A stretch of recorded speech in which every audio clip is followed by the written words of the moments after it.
நீங்கள் மீண்டும் கட்டப்படுவீர்கள் என்னும் இந்த தேவனுடைய நிகழ்ச்சிக்கு உங்கள் அனைவரையும் ஆண்டவராகிய இயேசு கிறிஸ்துவின் நாமத்தினாலே நாங்கள் வாழ்த்தி வரவேற்கிறோம். தேவன் நல்லவர், அவருடைய கிருபை என்றென்றும் உங்கள் மேல் இருப்பதாக. ஆமென். இன்றைய நாளில் நான் உங்களுக்காக ஒரு வேத வசனத்தை வாசிக்க விரும்புகிறேன். பிலிப்பியர் 2:27. அவன் வியாதிப்பட்டு மரணத்துக்கு சமயமாய் இருந்தது மெய்தான், ஆகிலும் தேவன் அவனுக்கு இறங்கினார். அவனுக்கு இறங்கினதும் அல்லாமல் துக்கத்தின் மேல் துக்கம் எனக்கு உண்டாகாதபடிக்கு எனக்கும் இறங்கினார் என்று இந்த வசனம் சொல்லுகிறது. ஆம் பிரியமானவர்களே, ஒரு மனிதனுக்கு வியாதி வரும்போது அந்த வியாதி மரணத்துக்கு ஏதுவாய் சில நேரம் காணப்பட்டு விடுகிறது. சில நேரம் அது சாதாரணமாய் போய்விடும்.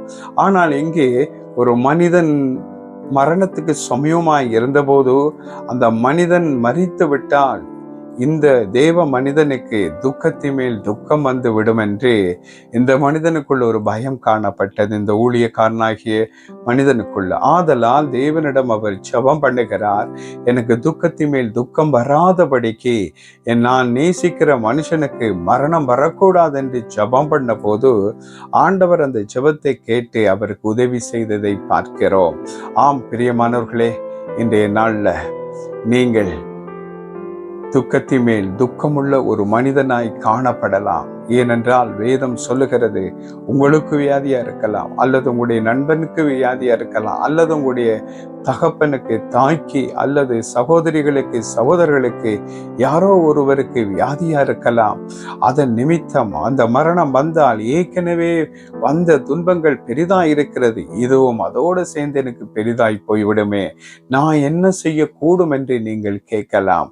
ஆம், தேவன் சொல்லுகிறார், உங்களுக்கு துக்கத்தின் மேல் துக்கம் வராதபடிக்கு தேவன் அந்த தேவ ஊழியக்காரனுக்கு இறங்கினது போல இன்றைய நாள்ல உங்களுக்கும் மனம் இறங்க வல்லமை உள்ளவராய், இரக்கத்தில் ஐஸ்வர்யம் உள்ளவராய் அவர் காணப்படுகிறதை பார்க்கிறோம். இன்றைய நாள்ல உங்களுடைய குடும்பத்துல யாராவது அல்லது நீங்களாவது ஒரு வியாதி நிமித்தம் மரணத்துக்கு சமயமாய் இருக்கலாம், மருத்துவர்களால் கைவிடப்பட்டு இருக்கலாம், அல்லது இன்னொரு குறிப்பிட்ட காலம்தான் நீங்க வாழுவீங்க, 2 வருஷம் 3 வருஷம் 4 வருஷம் 5 வருஷம் என்று ஒரு காலக்கெடுவை டாக்டர் கொடுத்திருக்கலாம். ஆனால் அந்த டாக்டருக்கும் ஒரு காலக்கெடு இருக்கிறது என்பதை அவர் மறந்து விட்டார் இல்லையா? ஆனால் தேவனுடைய கையில் உங்களுடைய ஜீவன் இருக்கிறது. தேவன் சொல்லாமல், தேவன் கையை நீட்டாமல் உங்களுடைய ஜீவன் போகாது. ஆதலால் உங்களுக்கு துக்கத்தின் மேல் துக்கம் வராது. உங்களுக்கு பிரியமாய் இருக்கிற நபருக்கு இருக்கிற வியாதி நிமித்தம் அவர் மரித்தால் உங்களுக்கு துக்கத்தின் மேல் துக்கம் வரும். உங்களோட கணவன் மரித்தால் உங்களுக்கு துக்கத்தின் மேல் துக்கம் வரலாம். வியாதி நிமித்தம் இவைகள் சம்பவிக்குமே என்று நீங்கள் கலங்கலாம்.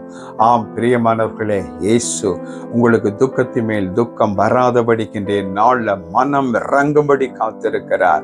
நீங்களும் என்னோடு இணைந்து அவரை நோக்கி நாங்கள் கூப்பிடுவோமானால் இயேசு வந்து உங்களுக்கு துக்கத்தின் மேல் துக்கம் வராதபடிக்கு மனம் இறங்கி உங்களோட வாழ்க்கையை ஆசீர்வதிப்பார் என்பதில் எந்த விதமான சந்தேகமும் இல்லை. நான் இப்பொழுது உங்களுக்காக ஜெபிக்க விரும்புகிறேன். நீங்களும் என்னோடு இணைந்து ஜெபியுங்கள். அன்புள்ள தேவனே, உம்முடைய குமாரன் இயேசு கிறிஸ்துவின் உயிர்த்தெழுந்து ஜீவிக்கிற வல்லமுள்ள நாமத்தினாலே ஜெபிக்கிறேன்.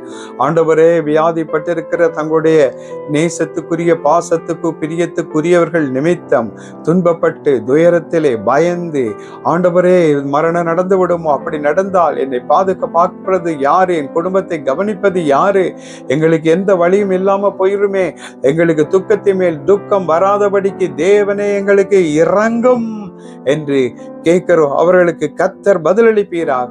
ஆண்டவரே, அவருடைய வாழ்க்கையில துக்கத்துக்கு மேல் துக்கம் வராதபடிக்கு இந்த பிரச்சனைகள் நிமித்தம் அவர்களுக்கு தேவன் மனம் இறங்கி சந்தோஷத்தின் மேல் சந்தோஷத்தையும், சமாதானத்தின் மேல் சமாதானத்தையும், ஆசீர்வாதத்தின் மேல் ஆசீர்வாதத்தையும் கொடுத்து தேவன் அவர்களை ஆசீர்வதிக்கும்படி ஜெபிக்கிறேன்.